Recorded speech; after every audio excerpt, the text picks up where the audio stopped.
কোন খাতে ব্যয় হয়েছে? স্বাস্থ্য খাতে, শিক্ষা খাতে, তারপরে বাণিজ্যিক খাতে, তারপরে প্রতিবন্ধী ভাতা, তারপরে শিক্ষা ভাতা, তারপর বয়স্ক ভাতা, এগুলো কি করছে? কিছুই তো করে না ডক্টর ইউনূস, কিচ্ছু হয় নাই। তাহলে এই টাকাগুলো কই গেছে? আমার কথা তিতা হলেও সত্য, সত্যের ন্যায়ের পথে বাঁচতে হবে। দলমত করি না, কোনো দলের কথা, আমরা জনগণের কথা বলতেছি, আমি কোনো দলের পক্ষ হয়ে বলতেছি না। এই যে আমাদের দেশের স্বাস্থ্যক্ষেত্রের অনেক উন্নত হয় নাই। যাও স্বৈরাচার আমলে টুকিটাকি করছে, ওইটাও তাও দুর্নীতি করে বলাই দিছে।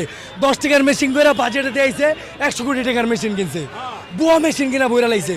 করেল বস্তিতে আগুনে পুড়ে গেছে, মিজান ভাই গেছে, আরও কিছু ইউটিউবাররা গেছে, ইউটিউবারকে তো বাদও দিলাম, বিভিন্ন সংস্থা গেছে। কিন্তু উপদেষ্টা পরিষদের স্বরাষ্ট্র উপদেষ্টা, শিক্ষা উপদেষ্টা, ক্রীড়া উপদেষ্টা, বাণিজ্য উপদেষ্টা, প্রধান উপদেষ্টা, তাদের পক্ষ থেকে কোনো তহবিল আসে নাই, কোনো তহবিল আসে না, কোনো ত্রাণ অনুদান কিচ্ছু আসে নাই।